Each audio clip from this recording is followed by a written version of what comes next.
Welcome back to Normal Baseball. Today we got another team projection. We got the Los Angeles Dodgers. Let's do it.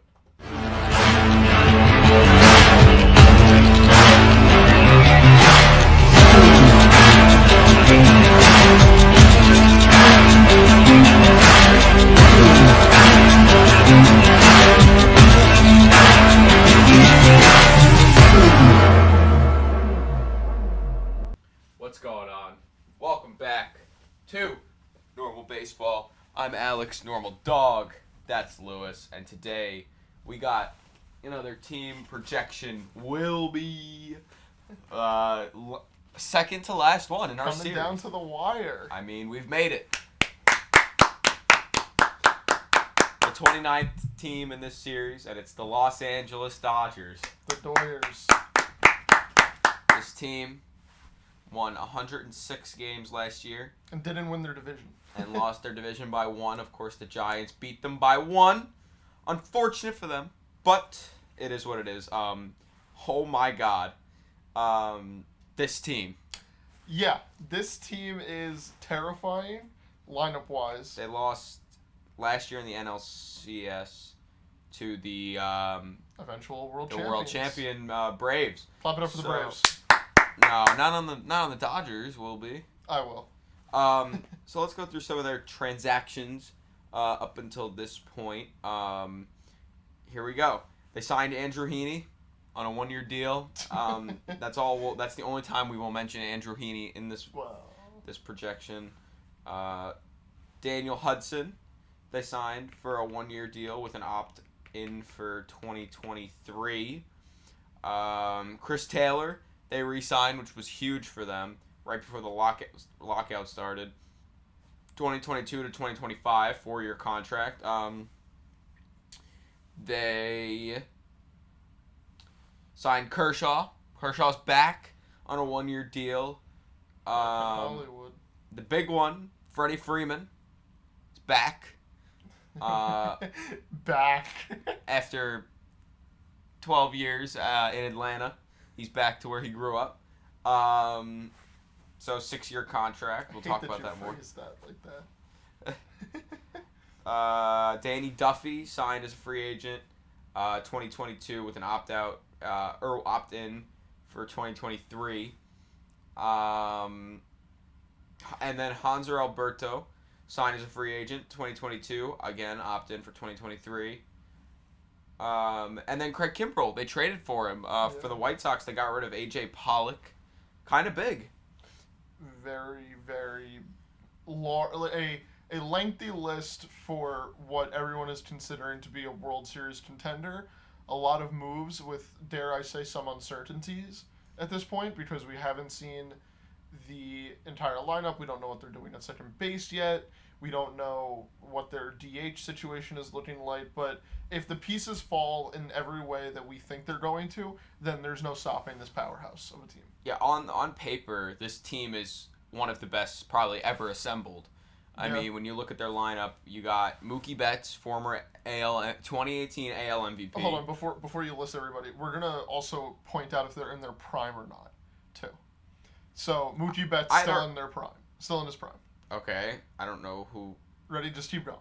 Freddie Freeman, Still in his 2020 NL MVP, still in his prime. Trey Turner, still in his prime.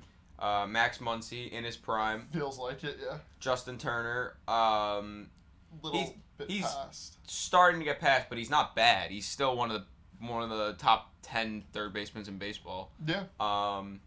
Will Smith Prime. is I don't know if it's his prime just yet. I think. That this I is think the he'll year. be getting better. Yeah. He's one of the best catchers in baseball. Chris Taylor, prime. Cody Bellinger is a discussion. If he can get back to the way he was in 2018, 2019, then it'll be great. And then Gavin Lux, not prime because he's a young guy, so we got to see what's going on. And then Austin Barnes, I don't know if he really ever had a prime. He's just kind of consistent. Yeah, he's there. Hanser Alberto exists. And Edwin Rios is really good for them. He's been really good for them for the past couple of years. Yeah, but 7 out of these 9 guys in their starting lineup, their projected lineup for start opening day, being in their prime guys who, honestly, if you told me Mookie Betts, Freddie Freeman, and Trey Turner would all hit over 300 this season, I would not even, I would believe you. Exactly. It's it's so crazy. It's probable. Not only is it like I believe you, it seems like that's reasonable. What's going to happen. Yeah, it seems reasonable. And then it's just insane that this team last year, where you speak of average, and they just have three guys who could potentially hit 300. Last year they were 11th in average, so that's gonna go up. Same, so is their on base percentage and OPS because of the Freeman signing. I mean, they lost Seager, Corey Seager, obviously free agency, but I mean, we're gonna be seeing Trey Turner back at short and either Max Muncy at DH or Gavin Lux at second, or Max Muncy at second. So we'll see what happens there. It's insane. And then Cody Bellinger, if he can get back to 2018, 2019 Cody Bellinger, this team might literally never lose a game. So, I mean, if we want to talk to Cody Bellinger, we can here, because I am most concerned that I think this shoulder stuff that's been going on since, the 2019 postseason, I don't think that there's an end to it. As sad as it is to say, I would love to see Cody Bellinger come back, but I feel like his swing, the length of it, and how much he uses his entire body, including his shoulders, to just swing the bat. I mean, we watched him last year, and we saw that it was nagging him. Like, you could tell in just the way that he moved, and he played first base a lot because he didn't have that same mobility. He felt uncomfortable, and I just think that it's something that's going to be there again. But I would love to be wrong and get the old Cody Bellinger back in one hand, and then in the other hand, it's like, this team is overpowered enough. Maybe Cody Bellinger slacking off is an okay thing. No, I don't agree with that. I think I want to see Cody Bellinger good again. I never want to see a guy. No, I'm never gonna say I don't want this guy to be good. Not wishing injury. How's that? Not wishing injury. What does that even mean? Well, I'm not wishing that this is like gonna nag him. I'm hoping that he comes back to form. How's that? That sound better? Yeah, that's a lot better than not wishing injury. He wasn't injured last year and he was terrible. I mean, last year in 95 games he hit 165. That's just terrible. He hit 305 in 2019. But yeah, if he can somehow find his swing in spring training, it hasn't looked promising. Yeah, he struck out a lot. He spring training he batted 133 with a 295 OPS. Oh, how many strikeouts? It's just horrible. 18 strikeouts and only 31 plate appearances. Ugh. So it's not good. But he was good in the playoffs last year. If he can maybe just out of nowhere kind of, now that he's playing in a Major League Baseball stadium with fans, like if he's good in this Freeway series against the Angels, maybe there's some hope for the regular season. If not, it's going to be kind of deflating for Dodgers fans. They got a guy who was a top two. He won the AL MVP in 2019, and he was up there for candidacy in 2018. So I didn't know the Dodgers were an AL team. NL. Yeah, usually you're the one. Yeah, usually I'm the one that does it. I'm happy. So we're gonna do an over under on Bellinger. It's gonna be our first over under for the Dodgers. Over under. We're gonna set the bar low here. A 700 OPS. Under a 700 OPS. Wait, 700 OPS for Cody Bellinger. Yeah. Yeah, give me the over. I don't know why I heard 800. That's on me. Yeah, no. 700. Yeah, that's. I think he won't be terrible. Yeah, I feel like I can't promise he'll be MVP. If you had to put an exact number on it, I'm not putting it. 3,500.4. I would have went with 3,400. Okay, well I'm going 3,000. No, probably like what I'd like to see without him being like, since I don't think he's gonna be MVP Bellinger, because that's like a drastic change and like back and forth. I'd say 750 or 730. Yeah, I'd be satisfied with although it's not good, it's not bottom of the barrel. Yeah, you know? He's not, clawing for scraps at that point, which would be nice to see. I want his OPS plus to be over 100. How's that sound? Yeah, I can stand behind that. I like that. You know what? We'll change it. OPS plus over. Bellinger 100 OPS plus over under. Over. So our things are staying anyway, but I just wanted to change it to that Yeah, that's fair. because that's comparison to the rest of the league rather than Personal. just him. What's the number gonna be? And yeah, Cody Bellinger. So that outfield consists. They got rid of Pollock for Kimbrel, which we'll get to that bullpen later. Their outfield is now looking like Bellinger, Chris Taylor, and Mookie Betts. So that's a really good outfield. Yeah. When you look at it, AJ Pollock. I don't want to say they didn't have room for him because he's still a really good guy on a really good team, but he wasn't gonna play every day anyway. They wanted Chris Taylor playing every day, and he fits in the outfield now that Seager's gone and Muncy's gonna have to play second. Yeah, it's nice that at least the Dodgers did right by AJ Pollock, where he can still go out and play somewhere, and in return they got basically Kenley Jansen's replacement, Los Angeles Dodgers legend Craig Kimbrel. I would not say Kenley Jansen's replacement at all. Craig Kimbrel has been declining. At a rapid rate. Very rapid rate. His first outing with the Dodgers was he gave up 2 home runs, a double, and a single. But last year, like with the Cubs, he was very good.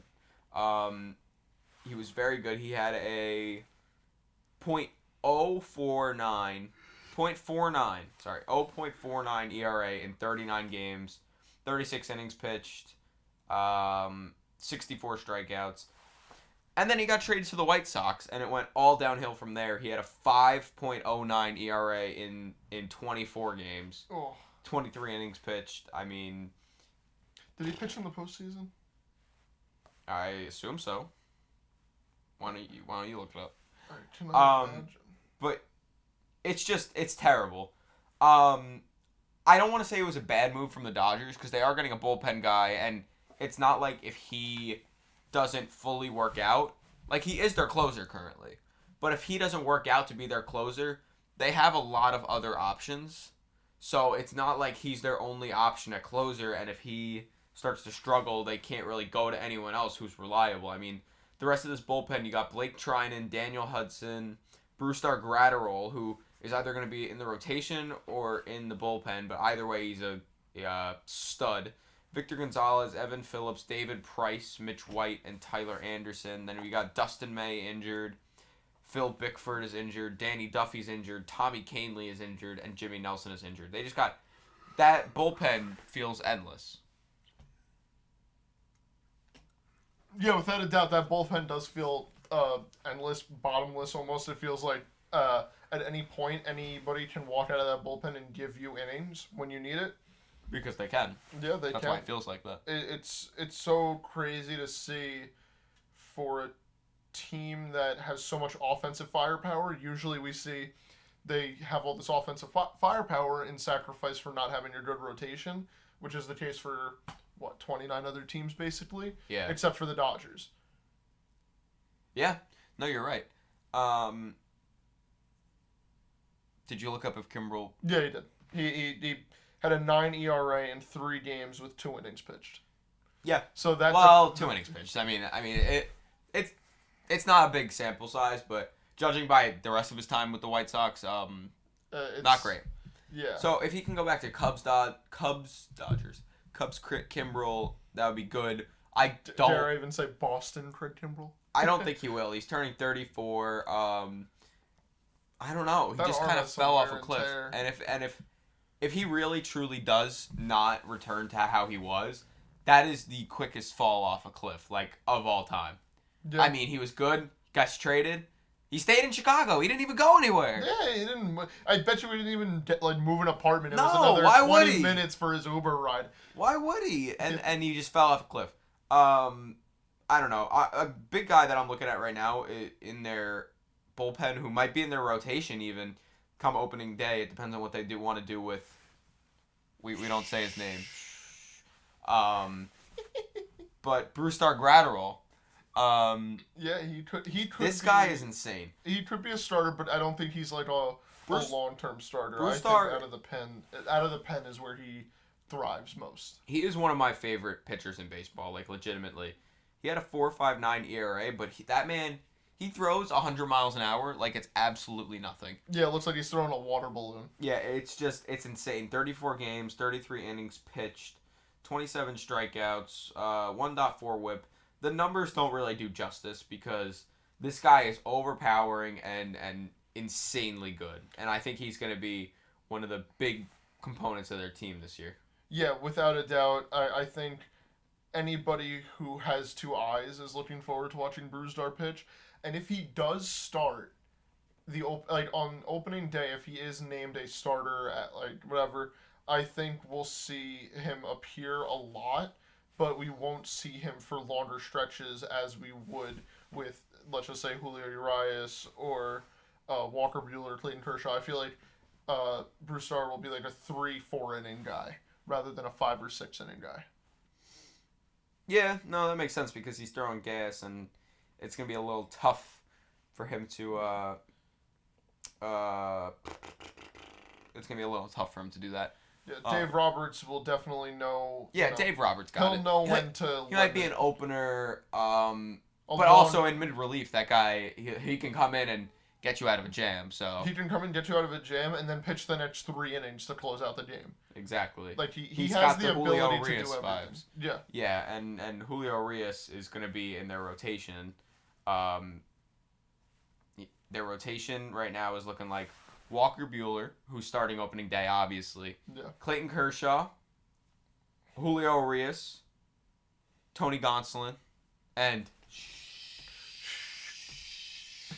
to the sun. If you don't know who we're talking about, we can't Not say my it. fault. I mean, we can't say it. It's not my fault. But yeah, I mean the rotation best in baseball except for the fifth guy. But the fifth guy, I will admit, is one mechanic change away from being a good pitcher. Don't wish that upon him. I didn't say his name. I'm just saying that's what he is. And the Dodgers are notorious for making good Turning pitchers. around pitchers. Yep. So we'll see if he can do that. They are going to get Dustin May back at some point this season. He had Tommy John last May. That will be exciting. Yeah, he'll be back early this year, probably June, late May, June, somewhere around there, which is going to be fun. Glad to see him getting back. If he comes back and is like the Dustin May that everyone has been like hyping up and remembering for the past year, basically, it will be exciting because when Dustin May is on, there's no stopping that rotation. Oh, 100%. And that's the thing. Speaking of people coming back and being their old selves, Clayton Kershaw. Is coming back on a 1-year deal. Do you think he'll be the Kershaw of old? Because so far in spring training, it's kind of seemed like he is coming out and he wants to do something special with the Dodgers again. I mean, he's been on this team for 12 years, 14 years. He's got under a 2.5 ERA lifetime. My question is, do you think he'll have over or under a 2.99 ERA? So do you think he'll keep it under 3? Yeah, give me the under. I'll take the under on that. I'm also going to take the under because, I mean, I don't know. I feel like it's just hard not to take the under on that. He's the same age as DeGrom, and if DeGrom can do it, why can't Kershaw? Yeah, but the thing with Kershaw that's different than DeGrom is that I feel like there's less pressure on him to perform, in the sense of that their lineup just can demoralize organizations entirely, and that's, I mean, they say it all the time. Baseball is 90% mental, and if let's just say in the bottom of the first inning, the Dodgers put up a 4 spot, or a 5 spot on the starting pitcher of whatever team they're facing. It's sort of like, I can imagine that everybody in the opposing dugout's not feeling too great about their chances. And then Kershaw walking out there, I mean, he's already one of the best of this generation of baseball players. Mm-hmm. It's just lights out. And I think, that combination is so deadly, and I'm happy that Kershaw stayed in Dodger Town because I feel like that's just where he belongs. Oh, yeah, no, I agree. It is where he belongs. It's kind of the perfect fit. I'm glad. I wanted him to go to the Rangers, but I'm glad that he's back. Yeah. Not going to the Rangers. And yeah, that's pretty much it with the Dodgers. I mean, we were talking about their team average. We barely talked about Trey Turner. I mean, the guy steals, gets on base, does it all. 5-tool, sharp as a knife. Same with Mookie Betts. Mookie Betts, I mean... Same with Freddie Freeman. It's so crazy to think that Mookie Betts was considered to have a down year last year just because he batted a little bit below average for him. It's 264 that he batted, and he didn't play every game. He was out for a little while. And, I mean, there's so much left in the tank for Mookie that I'm not at all concerned, whereas some people look at it as a red flag. I think Mookie Betts is going to just be A-okay this season if he's completely healthy. Oh, yeah, no, I think too. I think he'll have a bounce-back year and really just become... Remind us who Mookie Betts is. Show us who Mookie Betts really is. But, yeah, we were talking about team averages, 3 guys who can easily hit 300. Do we think that last year they were 11th in batting average total? Do you think they'll be first in batting average this year overall as a team? Ooh.